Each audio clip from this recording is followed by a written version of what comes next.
전문가들이 함께하는 토마토 진단쇼. 여러분의 많은 참여 바랍니다.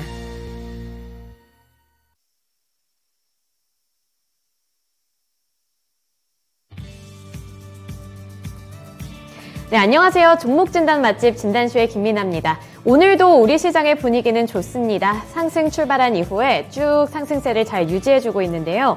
우리 코스피 지수도 현재 구간 0.82% 상승률 나타내면서 2490포인트 선 잘 지켜내고 있습니다. 코스닥 시장 역시 빨간불 잘 유지해주고 있는 모습인데요. 하지만 여기서 경기 둔화에 대해서는 의견이 분분한 상태입니다. 우선은 가솔린 가격이 좀 내려가게 되면서 물가 우려가 피크아웃에 놓였다, 이런 의견도 있고요. 하지만 뉴욕 연은 총재의 경우에는 경기 침체가 오는 것이 거의 확실하다고 보고 있습니다. 또 골드만삭스 같은 경우에도 증시가 아직은 저점이 아니다, 이런 발언을 내놓게 되면서 지금 우리 시장이 견조한 모습을 나타내고 있는 게 진짜 근본적으로 괜찮아서 오르고 있는 건지, 아니면 겉으로만 괜찮은 척을 하고 속은 아직 탄탄하지 못한 건지, 이 부분을 좀 지켜봐야 할 것 같은데요. 네, 이런 부분들은 조금 더 지켜보면서 시장의 흐름을 타봐야겠죠.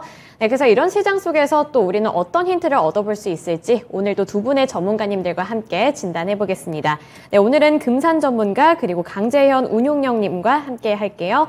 네, 오늘 태리님 제일 먼저 이렇게 와주셨네요. 네, 안녕하세요.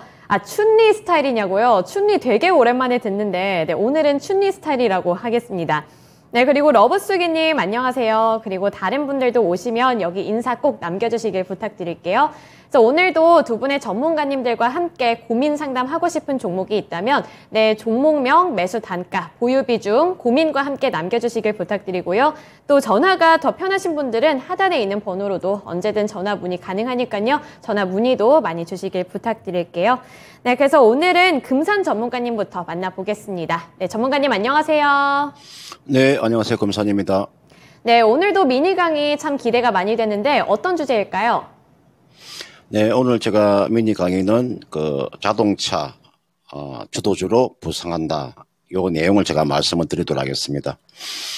여러분, 제가 지난주 금요일 날 제가 주도주로 부상될 수 있는 그 섹터를 말씀을 드렸었죠. 조선과 조선기자재, 그 다음에 신재생. 특히나 제가 지난주에 제가 이야기해 드렸던 종목을 몇 개만 제가 간단하게 보고 한번 이번 주 강의에 들어가도록 하겠습니다. 여러분 보시면은 현대 미포조선 보세요. 여러분, 제가 딱 일주일 전에 제가 현대 미포조선을 주도주로 부상이 될 수 있다 설명을 해 드렸었죠. 그 다음은 상강 MNT 제가 이야기해 드렸죠. 개별 기업에서 SK 그룹으로 들어갔다는 거죠. 제가 여러분들한테 지금 이 강의해 드리는 내용들은 제가 심사숙고해서 강의를 해 드리는 겁니다. 그냥 아무렇게나 그냥 제가 방송 때우려고 하는 거 아닙니다. 뭔가 도움을 주기 위해서 제가 하는 거니까요. 자, 오늘 제가 주제가 자동차가 주도주로 부상이 된다, 요 이야기인데요. 여러분들 자동차도 있자, 여러분들 아무 차나 매매하는 거 아닙니다. 딱 저는 한 종목만 매매해요. 조선주도 앞에서 제가 말씀드렸듯이 차별화가 일어나는 거죠. 자동차도 차별화가 일어나는 겁니다. 제가 여기서 여러분 주도주에 대한 설명을 제가 간단하게 한번 설명을 드리고 하도록 하겠습니다. 예, 주도주라고 하는 것은 주식시장을 이끌어가는 주된 업종 또는 종목군을 우리가 주도주라고 합니다. 보통 우리가 주도주는 상대적으로 기업 실적에 눈에 띄게 좋아지는 업종이 주도주입니다. 보통 강세장일 때는 주도주가 뚜렷하게 부각이 되지만 약세장일 때는 주도주가 잘 드러나지 않습니다. 그래서 주도주의 수명은 짧게는 한 6개월, 길게는 2년에서 3년 정도 이어진다는 겁니다. 대체로 이 경기 사이클과 같은 사이클로 그리는 것이 특징입니다. 제가 위에서 언급했는데 기업 실적이 눈에 띄게 좋아지거나 호전되는 산업군에서 주도주가 나타나는데 경기로 볼 때는요, 상승 사이클을 타는 산업입니다. 그러니까 매출과 영업이익이 좋아지거나 턴어라운드하는 공통점을 가지고 있습니다. 앞에서 제가 말씀드렸습니다. 짧게는 6개월, 길게는 2, 3년 동안 상승을 지속하기 때문에 다른 업종보다도 주가의 상승률이 높습니다. 보통 여러분들 그 주도주라고 하는 것은요, 여러분들 그 시장 분석 능력이 뛰어난 외국인들하고 기관들이 매수 주체가 되고요. 개인 투자자들은 주가가 한참 올라간 중반 이후 그때 가서 주식을 사는 그런 모습이 나오는 거죠. 그래서 오늘 제가 이야기해 드리고자 하는 이 자동차 중에서 요 기아라는 종목이 있죠. 여러분 요 기아를 여러분들 이번 실적을 분석을 잘 해보세요. 여러분 대강대강 기아의 실적을 분석하는 것이 아니고요. 제가 기아의 2분기의 매출액을 보니까 21조 9천억이에요. 영업이익이 2조 2천억입니다. 그러면 여러분도 2조 2천억에서 21조 9천억을 나누어주면요. 여러분들 이게 영업이익률이요. 10.2%가 나와요. 기아가 영업이익률이 10.2% 나온 것은 사상 처음입니다. 그런데 시장에서는 이 부분에 대해서 간과하는데 결국은 나중에 여러분들 반도체 수급이 좀 해결이 되면 주가는 리레이팅 할 수 있다. 저는 그렇게 보는 거고요. 만약에 3분기에도 영업이익률이 10%가 나온다면 아마 기아는 주도주로 부각이 될 겁니다. 제가 앞에서 말씀드렸는데 지금 시장은 유동성이 풍부하지 않기 때문에요. 같은 업종 내에서도 차별화가 일어나는 겁니다. 무슨 이야기냐면요. 앞에서 제가 여러분들한테 이게 나와 있는 그 현대미포조선을 한번 말씀드렸죠. 현대미포조선은 52조 신고가를 그리고 있는데 삼성중공업은 보세요. 주가가 못 가죠. 대우조선해양도 주가가 못 가죠. 제가 그걸 이야기해 드리는, 그래서 여러분들 이게 나와 있는 기아라는 종목 있죠. 이 종목을 여러분 잘 눈여겨보고 있다가 이런 종목은 여러분들 어디에서 배팅을 하시면 되냐면요. 여러분들 지금 이게 보시면 까맣게 칠해진 부분이 있죠. 이 부분이요. 33일 이평선입니다. 여기에서 딱 기다리고 있다가요. 여기 기다리면서 배팅을 하시면 저는 크게 무리가 없다고 보고, 제가 지금 이야기해 드리는 이 주도주들은요. 한번 매수하면 적어도 연말까지 최대한으로 가져가셔야 됩니다. 그래야 수익을 극대화할 수 있는 거니까요. 참고를 해 보시길 바라겠습니다. 네, 이렇게 완성차 업체들의 주가 흐름 잘 파악해 주셨는데요. 최근에 시장에서는 이 반도체 공급난도 조금씩 완화가 되면서 이 완성차 업체들이 이제는 조금씩 탄력을 받을 수 있을 거다. 이런 이야기도 좀 많이 들려오고 있는 상황이기 때문에 이 자동차 섹터에도 좀 눈여겨보셔야 할 필요가 있을 것 같아요. 그래서 서당계 1년차 님도 이렇게 말씀해 주셨네요. 네, 이제 슬슬 자동차 공부 시작해야 될 것 같다. 이렇게 말씀해 주신 만큼 요즘 자동차 관련주들 흐름 좋잖아요. 눈여겨보시면서 이제 미리미리 좀 대비해 놓으시기를 바랍니다. 네, 그러면 이제 본격적인 종목 진단으로 넘어가 볼게요. 완모군님이 1등으로 접수를 받으셨어요. 나인테크 3,803원에 진입을 하셨고 10% 보유 비중 들고 계신데 일단은 뭐 지금 수익 구간에 있기는 하지만 그렇게 빵 뜬 수익 구간은 아니라서 심지어 오늘 호재 소식이 있었는데 그거랑 반대로 지금 주가는 급락을 하고 있어서 이거 왜 이러나 좀 고민이 많이 되실 것 같네요. 그래서 어떻게 대응을 해야 할지 진단 부탁드린다고 이렇게 말씀을 주셨어요. 그런데 이 전문가님, 이 나인테크 관련해서 지금 중국과 미국 사이가 안 좋잖아요. 그래서 미국 쪽에서 중국에서 나오는 뭐 그런 2차 전지 소재 부품 안 쓸 것 같다 이런 이야기가 많이 나오는 상황인데 나인테크 주가 왜 이렇게 빠지는 걸까요? 어떻게 좀 해볼까요? 네, 여러분 여기 나와 있는 그 나인테크라는 기업이 뭐 2차 전지에도 해당되고 그다음 반도체도 해당이 되는 기업이죠. 그러니까 2차 전지 뭐 디스플레이 제조 기업이다 이렇게 보시면 돼요. 지금 여러분들 미국과 중국의 관계가 사실은 중요한 것이 아니고요. 이 기업은 보통 우리가 중국과 지금 미국에 우리가 관계에 있어서 그런 것은 대형주에 우리가 국한되는 거고요. 이런 시가총액이 이렇게 적은 종목군들은 1,500밖에 되지 않는 이런 기업들은 그게 영향이 없다고 보시면 돼요. 지금 이게 나와 있는 나인테크 주가는 우리가 정상적으로 사실은 매매를 하게 되면 사실은 이 종목은 그 매매해서는 사실은 안 되는 종목입니다. 여러분들 양대 시장에 종목이 한 2,300개서 이상 되는데 이 중에서 여러분들이 주식을 하실 때 그 종목별 구별이라고 반드시 하셔야 됩니다. 아무 종목이나 여러분 매매해서 되는 게 아니고요. 정상적인 종목을 가지고 매매를 하셔야 됩니다. 지금 이 나인테크라는 기업에 제가 요 재무제표를 제가 간단하게 한번 봐드릴게요. 여러분들은 이런 거 잘 보지 않으실 모양인데 여러분들 여기 보시면은 저는 그 이토마토 그 시청자 여러분들께서는 이제 주식을 하면서 물론 수익도 중요하죠.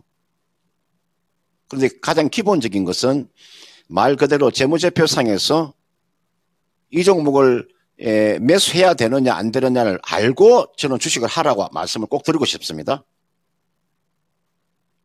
그러니까 종목 선택을 여러분 잘못하게 되면 나중에 문제가 생길 수 있습니다. 자, 2020년도부터 시작해서 지금 2021년 올해 지금 1분기까지가 현금 흐름표상에서 영업활동 현금 흐름이 지금 마이너스가 지금 나와 있습니다.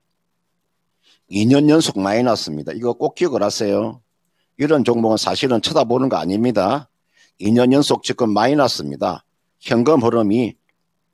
그러니까 여러분들 조금만 신경 쓰세요.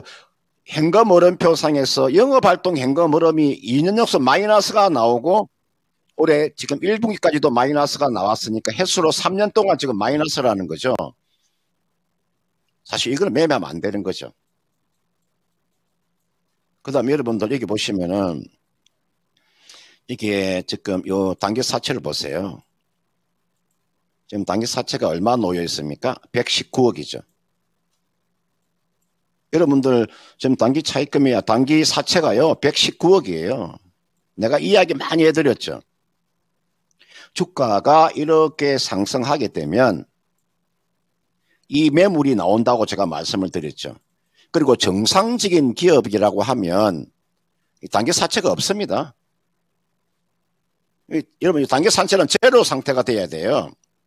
이 단기 사채라는 것은 제로. 이 기업이 상장한 이후로 쭉 단기 사채는 제로가 돼야 된다고요. 이게 정상적인 기업이에요. 여러분들, 그 다음은 이 기업의 지금 1분기에는 지난해 적자를 받고 1분기 지금 이제 12억 정도 좀 흑자가 나와 있는데 이거는 단기적인 매매입니다. 이 종목을 가지고 길게까지 갈 종목은 아니다. 저는 단기로 접근하고 빠져나오셔야 되는데 지금 3,800 3원에 10%까지 있잖아요. 요거는 여러분들 제가 판단했을 때는 매도하시고요. 종목을 교체하세요. 제가 기업을 내용을 보고 제가 재무제표를 딱 하나를 보고 말씀을 드리는 겁니다. 그러니까 여러분들 제가 이런 이야기를 많이 해드리는데 바이오를 매매하시더라도 제가 이게 나와 있는 삼성 바이오로직스 이거 하나만 한다고 말씀을 드렸잖아요. 보세요. 저는 우리나라의 바이오 종목은 저는 90%가 국내 바이오 종목 매매하면 안 된다고 보는 사람입니다. 국내 바이오 종목 중에서 100개 중에서 10개 정도만 매매할 수 있는 종목이지 나머지는 저는 매매하면 안 된다고 보는 사람이에요. 어떤 사람들은 검사님 속이 좁다고 생각할지 모르겠으나 이게 정상적인 투자를 그렇게 하셔야 됩니다. 그러면 이게 나와 있는 것도 여러분들 지금 2차 전지나 여러분들 이런 디스플레이 장비 업종들이 얼마나 많습니까? 차라리 2차 전지를 매매하시려면 차라리 그냥 에코프로 BM이나 LNF나 포스코 케미칼 하는 게 훨씬 낫습니다. 나인테크는 여러분들 이 종목은 주로 개인들이 매매하는 종목이잖아요. 그죠? 이 종목을 외국인들이 매수하겠습니까? 이 종목을 기관들이 매수하겠습니까? 그게 개인들이 매매하는 종목이잖아요. 요거는 지금 자리 제가 봤을 때는 손실이 거의가 아니니까 이걸 매도하시고요. 종목을 교체하는 전략을 제시하도록 하겠습니다. 네, 나인테크 관련해서 의견 들어봤는데요. 요즘 시장에서 최근에 2차 전지 관련주들이 함께 올라가고 또 관심을 받다 보니까 나인테크도 함께 수혜를 받을 수 있지 않을까 이런 기대 심리에 진입을 하신 것 같아요. 네, 우리 금산 전문가님이 나인테크보다는 좀 다른 쪽으로 종목에 눈여겨보자 이런 말씀 주셨으니까 좀 참고해 보시길 바랄게요. 네, 최근에 뭐 외국인이랑 기관도 코스닥 시장에서도 2차 전지 쪽으로 많이 눈을 돌리는 것 같았는데 아까 말씀을 해주신 것처럼 뭐 에코프로 BM 이렇게 좀 유명한 종목들로 많이 쏠려 있으니까 그런 부분들을 잘 눈여겨보시길 바랍니다.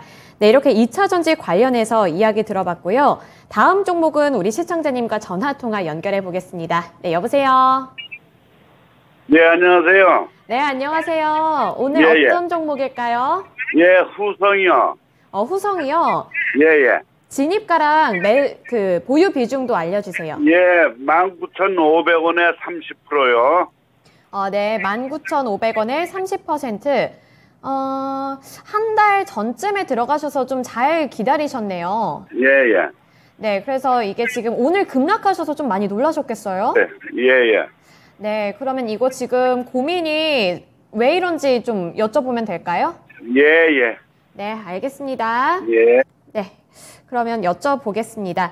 전문가님, 이 후성도 2차 전지 관련해서 워낙 좀 유명한 종목 중에 하나잖아요. 그런데 이제 이게 그 매수가까지 잘 올라오나 싶었는데 오늘 이렇게 12% 가까이 빠져서 고민이 많이 되실 것 같거든요. 네, 다행인 건 그냥 개별 소식에 하락을 하는 것 같아서 물론 다행인지 불행인지 모르겠지만 이거를 전략을 어떻게 짜보는 게 좋을까요? 네, 이 종목은 이제 좀 기업 분석을 좀 깊게 한번 볼 필요가 있어요. 여러분들 후송이라는 회사에 지금 자회사 하나가 있죠. 우리가 지금 이제 중간 지주회사인데 이게 보시면은 후성 글로벌이라고 있어요. 100% 지분을 가지고 있는 그러니까 후성 글로벌이라는 종목 하나가 있어요. 이거는 이제 앞에서 제가 말씀드렸죠. 중간 지주회사입니다. 100%의 지금 지분을 가지고 있잖아요. 이 기업이 상장을 한다는 거죠. IPO를 하게 되면은 후성이라는 종목의 주가가 희석된다는 뜻이죠. 보통 우리가 지분 100%를 가지고 있는 기업이 만약에 상장을 했을 경우에 사실은 후성 글로벌 쪽에 지금 그 후성이 100% 지분을 가지고 있는데 이게 우리가 그 뭐라 그러나 지풍도가 낮아진다는 거죠, 그죠? 그러니까 자회사 하나가 상장되면 그쪽으로 지금 매수세가 몰릴 수 있다는 거죠. 그만큼 이것은 제가 봤을 때는 좀 심리적인 건데요. 사실은 지금 시장 자체가 썩 좋지 못하니까 이제 이러한 현상이 일어나는 거죠. 이게 정상적인 만약에 상승장이었으면 이렇게 주가가 많이 빠지지는 않을 거예요. 이거는 그런 부분들이 있기 때문에 오늘 주가가 지금 이제 급락을 했는데 제가 봤을 때는 이 부분은 좀 단기적으로 놓고 봤을 때는 이 종목은 좀 악재입니다. 그러나 좀 그 중기적인 관점에서 놓고 본다면 큰 악재는 아니에요. 지금이 워낙 시장이 좋지 못하다 보니까 수급이 ESM 하락을 하는 거거든요. 그래서 제가 봤을 때는 이걸 회복을 하려면 오늘 지금 대량 거래가 좀 터졌잖아요. 후성이라는 기업 자체에 지금 그 평균적인 거래량 자체가 그동안에 보시면은 거래량이 100만 주, 80만 주, 그죠? 거의 평균 100만 주를 거래되고 있다가 오늘 지금 900만 주에 지금 거래가 터졌잖아요. 그죠?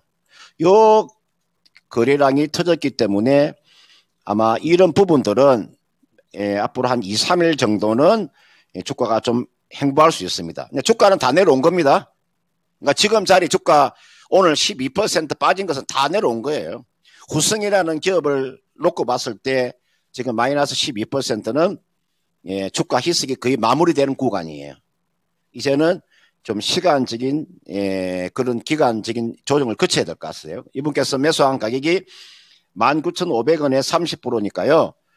제가 봤을 때는 앞으로 한 일주일 정도 기다린다면 어느 정도의 수급의 공백이 좀 풀리게 되면 그 매수한 가격대 19,000원대까지는 뭐 충분히 아마 상승세가 나올 수 있으니까 그 정도의 상승세가 나온다면 매도가 빠져나오세요.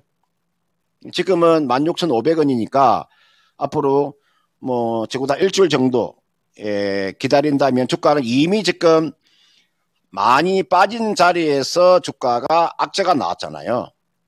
지금 현재 주가가 고점에서 악재가 나온 것이 아니라 바닥거래에서 악재가 나왔기 때문에 이거는 큰 악재가 아니에요. 이거는 좀 기다렸다가 리바운딩이 한 19,000원 정도 온다면 뭐 손실 보지 않고 매도는 가능해 보이니까 그렇게 하면 전략을 짜서 매매를 해 보시길 바라겠습니다. 네, 후성 관련해서 말씀 주셨는데 어떻게 좀 도움이 되셨을까요? 예. 네, 매도 시점 잘 파악하셔서 거기서 이제 좀 많이 이렇게 메꿔 보시길 바랄게요. 예, 고맙습니다. 네. 네, 오늘 이렇게 2차전지 관련해서 종목 상담이 많이 들어오고 있네요. 뭐 최근에 2차전지 투자 심리 개선되면서 많이들 고민하고 계신 것 같은데, 네, 2차전지까지 이렇게 들어봤습니다.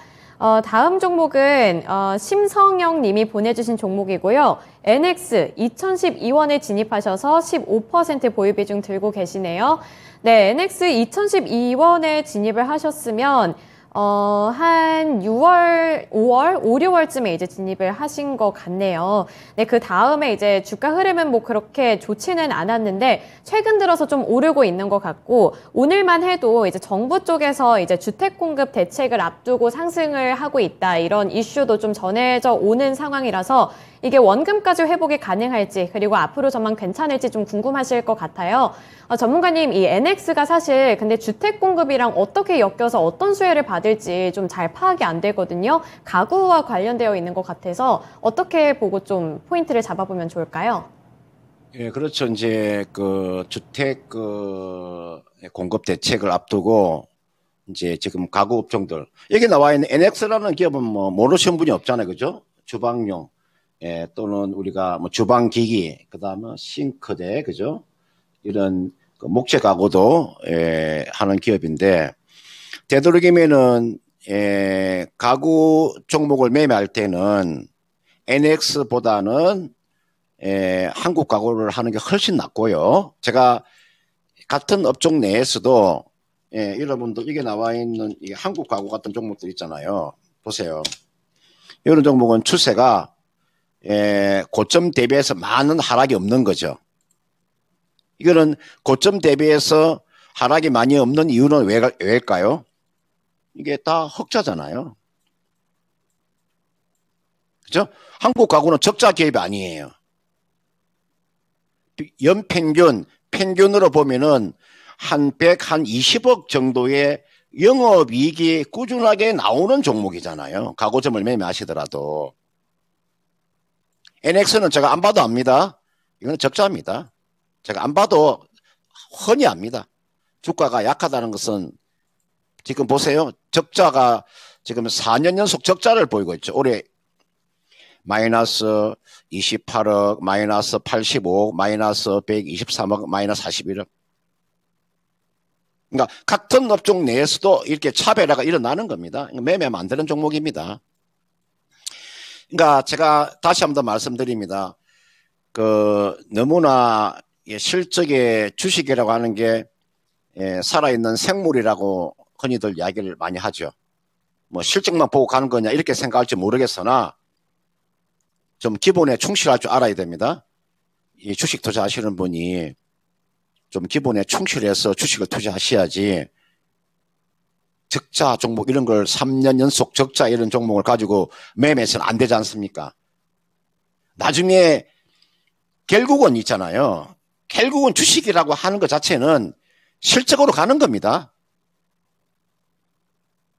여러분들이 만약에 예를 들어서 여러분들이 딸을 지금 키우고 계시면 사위를 맞이할 때 사위가 직장도 좋고 인물도 좋고 그러면 얼마나 좋습니까? 능력도 있고 사위가 지금 집에서 놀고 있고 직업도 없고 그러면 여러분들 사위 삼을 수 있습니까? 제가 솔직한 이야기를 그렇게 하는 거예요. 주식도 마찬가지예요. 기본적으로 실적이라고 하는 게 가장 중요한 겁니다. 그러니까 제가 여러분들 이게 나와 있는 요 실적이라고 하는 게 얼마나 중요한가를 여러분들이 좀 알고 계셔야 됩니다. 이 종목은 단기적인 매매를 하셔야 될 것 같아요. 보시면은 지금 주가가 1675원입니다.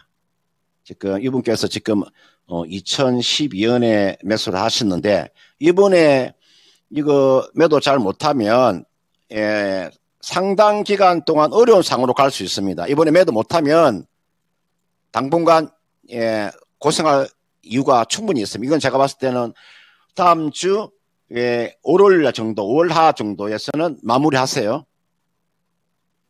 지금 주가가 1680원인데 이분께 지금 매수가가 2012원이잖아요. 그럼 주가가 이게서 1800원 정도 넘어가게 되면 1800원 정도가 지금 120일 입병선이 놓여있는 가격대인데요. 요 정도 이 정도 오면은 딱 1900원 정도 오면 꼭 2000원까지 기다리지 마시고요. 1900원 요 정도 오면 이게서 매도하고 빠져나오는 전략. 그리고 앞으로 이제 매매하실 때 좀 실적이 수반되는 종목으로 매매했으면 어떻겠느냐 이렇게 제가 말씀을 드릴 수 있으니까요. 앞으로 매매할 때 좀 신경을 써서 좀 주식을 선택하시길 바라겠습니다. 네, NX는 이 매도 타이밍을 잘 잡는 게 관건이 될 것 같습니다. 그래서 NX는 다음 주 초반까지는 잘 지켜보시고 매도 타이밍에 왔을 때 놓치지 않고 손실을 줄여보시기를 바랄게요. 그래서 NX 같은 경우에는 이제 다른 종목으로 교차해보자 이런 말씀까지 주셨으니까 참고해보시기를 바랄게요. 네, 오늘 금산 전문가님과는 여기까지 진단해 보겠습니다. 네, 전문가님 오늘 미스터 진단에도 출연하시죠? 네, 오늘 9시부터 11시까지 제가 미스터 진단에 들어오시면 또 제가 지난주에 추천드렸던 종목이 있을 거예요. AS 간단히 해드리고 또 이번 주 추천주를 설명드리는 시간을 갖도록 하겠습니다. 네, 알겠습니다. 오늘 AS까지 꼼꼼하게 해주신다고 하니까요. 많은 분들 미스터 진단에도 참여해 주시길 바랍니다. 네, 전문가님 오늘 여기까지 말씀 들어볼게요. 고맙습니다. 네, 고맙습니다. 네, 지금까지 금산 전문가님과 함께 진단해봤습니다. NX까지 이렇게 코멘트를 들어봤는데 왜 주택 공급했는데 가구업체인 NX가 좀 주목을 받았을까? 왜 이쪽에 기대를 하셨을까 생각을 해봤더니 이 NX가 붙박이장으로 유명하다고 하네요. 네, 붙박이장으로 유명하다고는 하는데 아까 전문가님이 말씀해주신 것처럼 실적 그리고 적자가 생각보다 큰 걸림돌이 될 수 있기 때문에 이런 것들은 좀 기업의 내부적인 요인까지 잘 고려를 해봐야겠다 이런 레슨을 또 하나 얻어가게 되네요. 네, 테리님, 제 턱선이요. 누가 괴롭히냐고요. 단식투쟁은 아니고 점심을 제가 요즘 못 먹어서 그런 거 아닐까. 하지만 저는 진단쇼에서 이렇게 시청자님들과 함께 소통하는 게 더 좋습니다. 네, 그러면 이제 두 번째 전문가님 만나볼게요. 강재현 운용영님입니다. 안녕하세요. 네, 안녕하십니까. 강재훈입니다. 네, 오늘 시장의 분위기도 어제에 이어서 오늘도 좋아요. 그런데 이게 국내 증시가 베어마켓 랠리일지 아니면 진짜 약세장이 끝난 건지 이 부분에 있어서 잘 판가름을 못 하겠거든요. 그런데 이제 원달러 환율이 내려갔는데 외국인 수급이 들어오고 있고 이런 부분들은 또 긍정적인 시그널인 것 같아서 앞으로의 흐름을 좀 어떻게 전망해보면 좋을지 그 부분 짚어주세요. 네, 간단하게 해외 증시 잠깐 먼저 보도록 하죠. S&P 지수를 보게 되면 S&P 지수가 지금 현재 3월 달에 저점 라인대, 이 라인대까지 올라왔다 되죠. 나스닥도 마찬가지인데.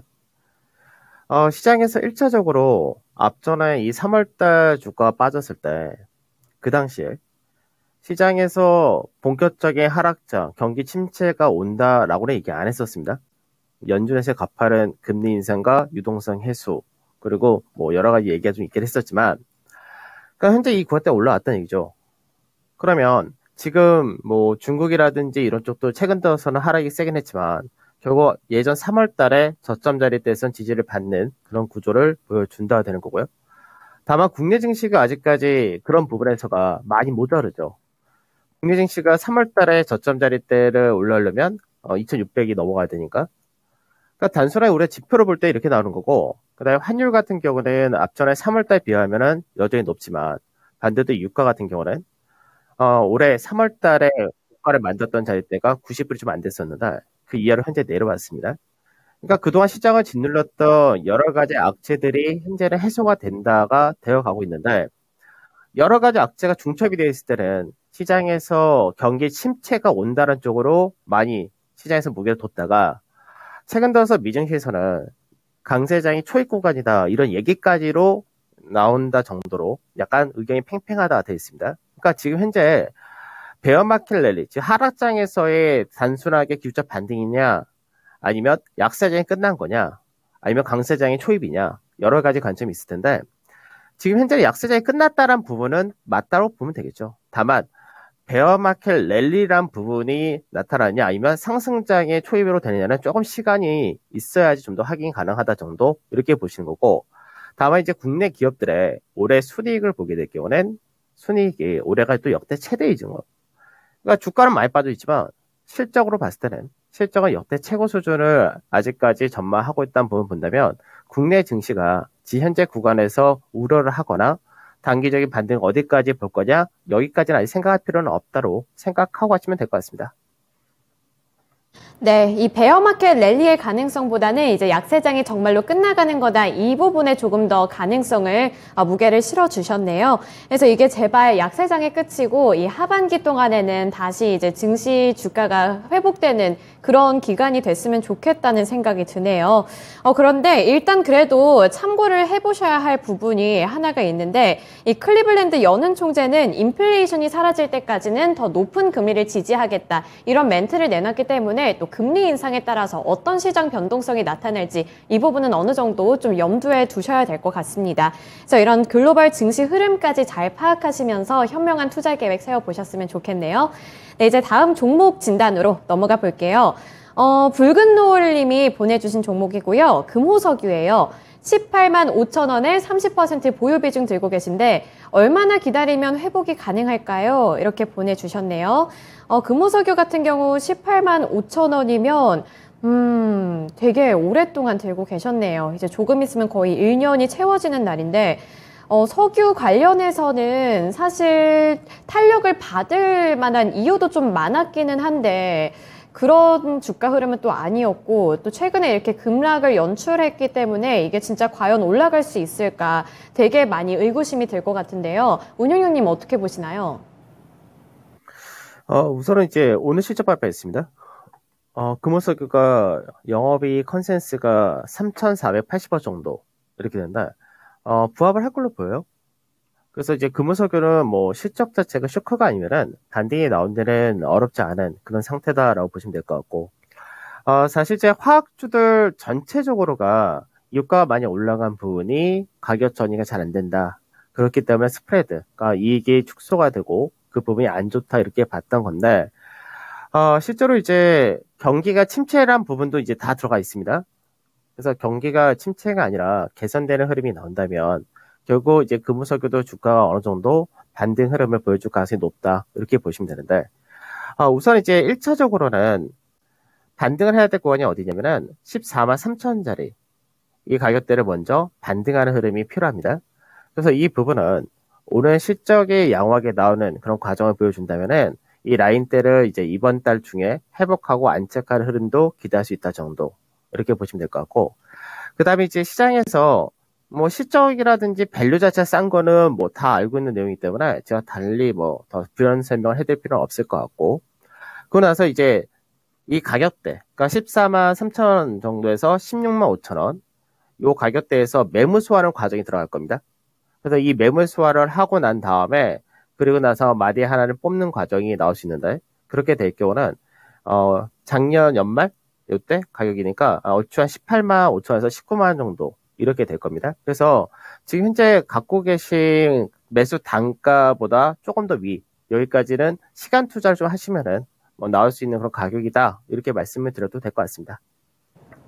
네, 이렇게 금호 석유 같은 이 석유화학 관련주들은 아무래도 경기가 좋으면 또 같이 올라가기도 하고 경기가 나쁘면은 함께 내려가기도 하잖아요. 그래서 경기 영향을 많이 받아서 올해 동안에는 이렇게 좀 주가 흐름이 많이 미미했던 것 같아요. 그래서 앞으로의 흐름은 또 어떻게 전망이 될지 이 부분 잘 체크해 보시면서 투자 계획을 좀 세워보셨으면 좋겠습니다.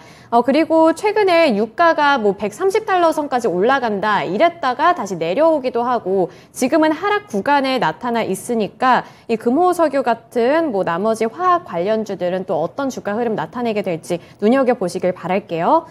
네, 이제 다음 종목은 오타님이 보내주신 LG전자입니다. LG전자 12만 원에 진입을 하셨고요. 그리고 지금 보유 비중 10% 들고 계시네요. 그래서 12만 원이면 이제 하락 구간 시작점에서 진입을 하신 것 같아요.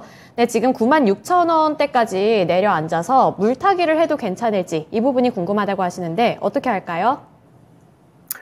우선 LG전자는 시장에서 지금 반등이 약한 이유는 주력이라 할 수 있는 IT 가전 이쪽 역시 현재 업황이 약간 부정적이다 이거죠.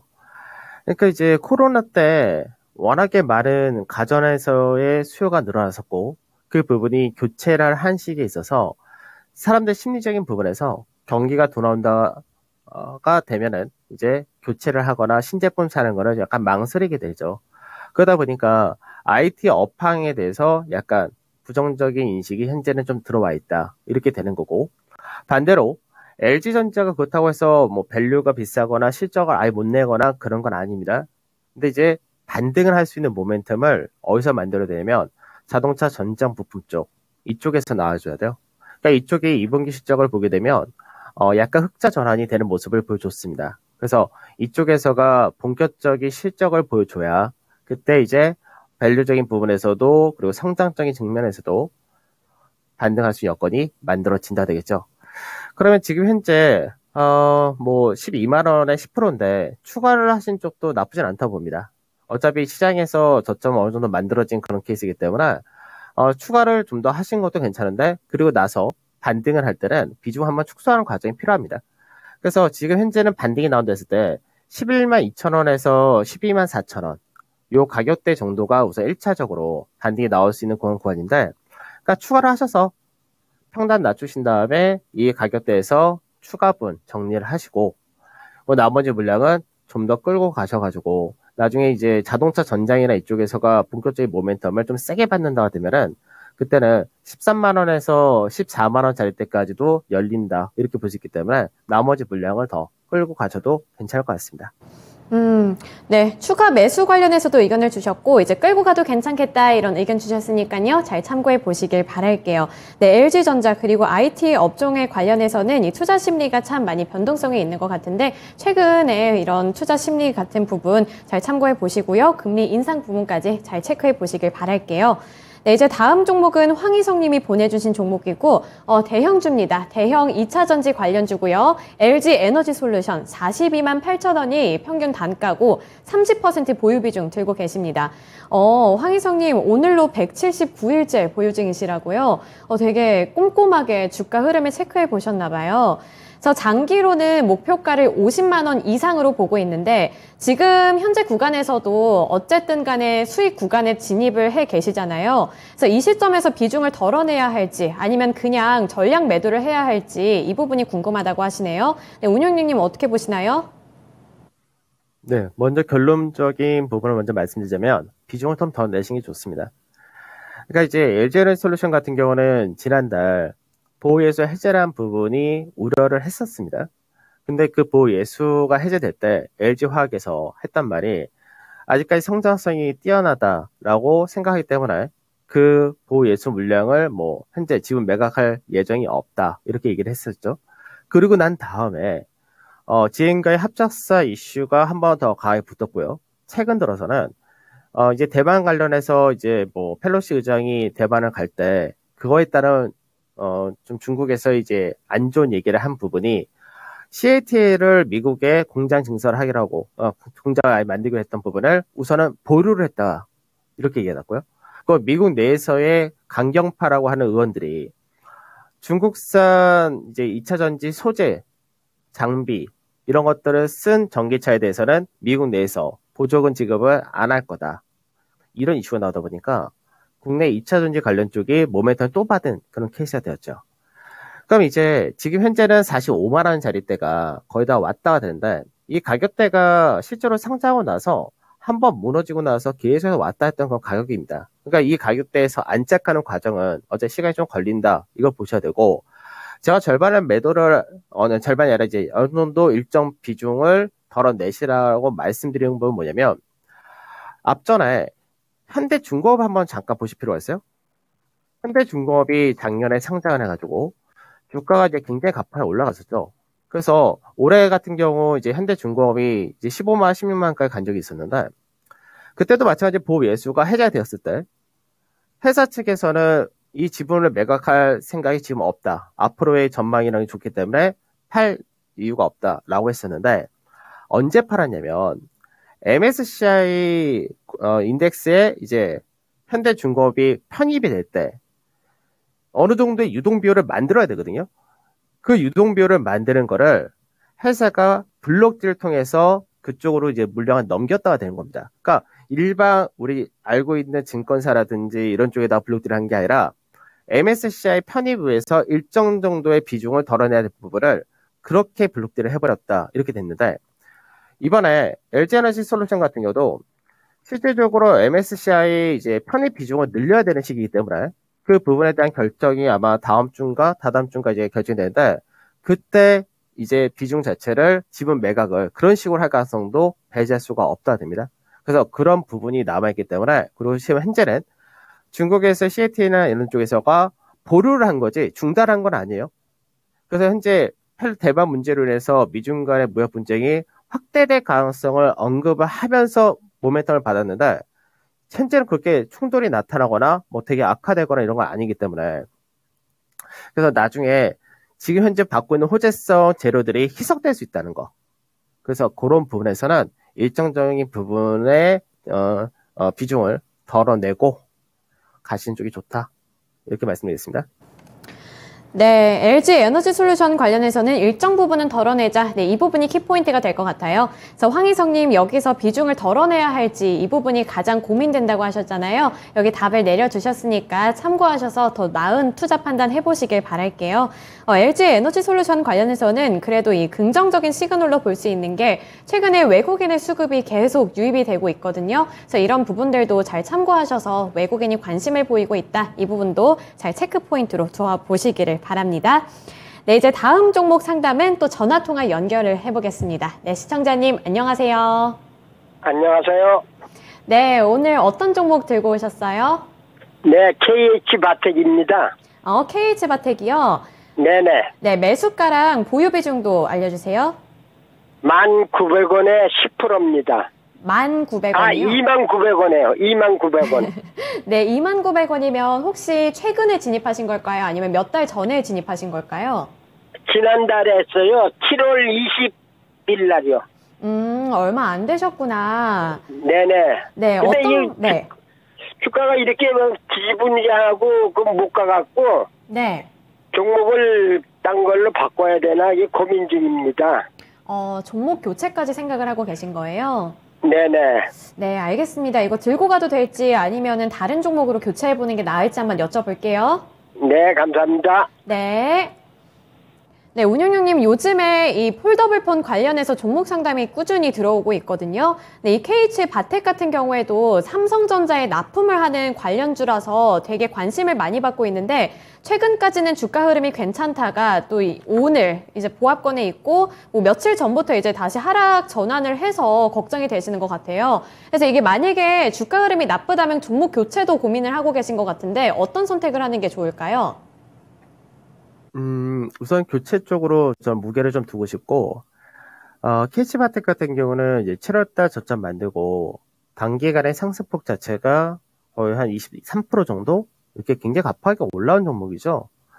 그러니까 이제 시청자분께서 매수를 하셨던 시점 자체가 많이 올라가고 있는 상태에서 들어가셨으니까, 단순하게 현재 지금이 뭐, 차익 실현 물량 조금 나오고, 숨고르게 한다 정도에서도 생각보다 뭐 약하다 이렇게 생각할 수 있는데 지금 이제 시장 성향 자체가 몇몇 개 종목이 계속해서 가는 그런 장세는 아닙니다. 물론 이제 방산이라든지 신재생이라든지 이런 쪽도 상당히 가파르게 움직이지만 그쪽도 이제 한 번씩은 다 쉬었다 간다는 거죠.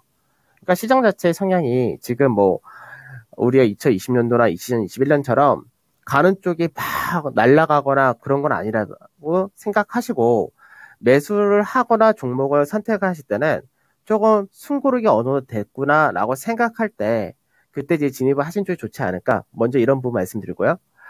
그 다음에 KH 바텍이 실적 전망이 별로 좋지는 않습니다. 그러니까 우리가 폴더블 관련해서 힌지 쪽에서는 뭐 KH 바텍이 워낙에 월등하게 이제 뭐 납품도 많이 하고 거기에 따라서 이제 이익을 좀 많이 본다 이렇게 기대를 하는데 문제는 아까 이제 LG전자 설명해드릴 때도 마찬가지지만 스마트폰 교체도 굉장히 더딥니다.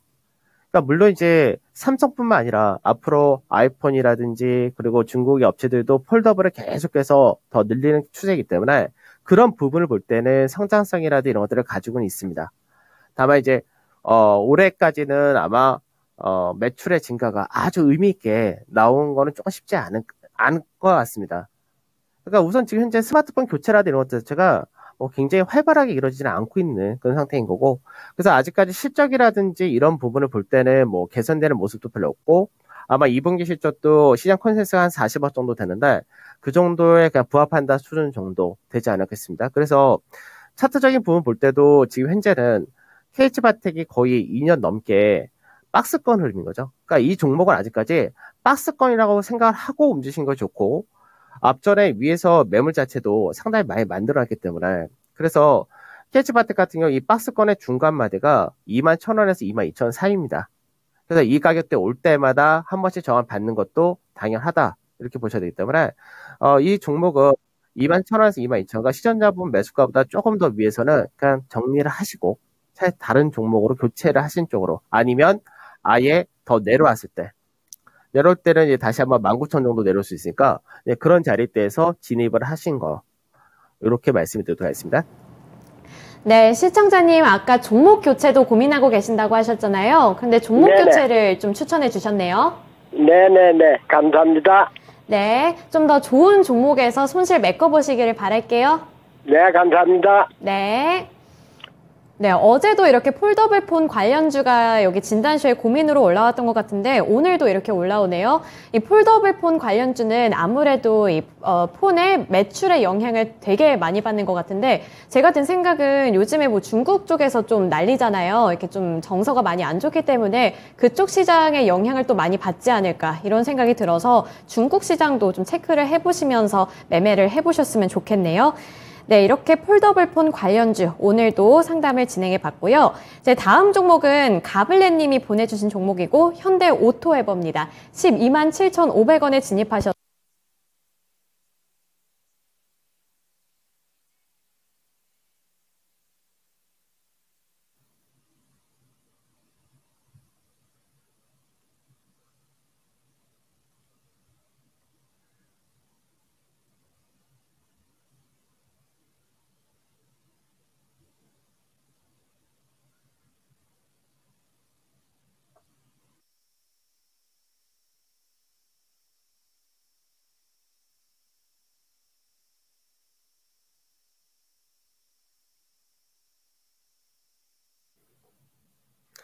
네, 현대 오토에버 같은 경우는 이제 2분기 실적은 그렇게 좋지 않았습니다. 다만 현대차 그룹, 그러니까 요즘 현대차가 워낙에 뭐 실적이라든지 이런 것들이 워낙 좋기 때문에 앞으로의 전망은 여전히 좋다 이런 부분에서.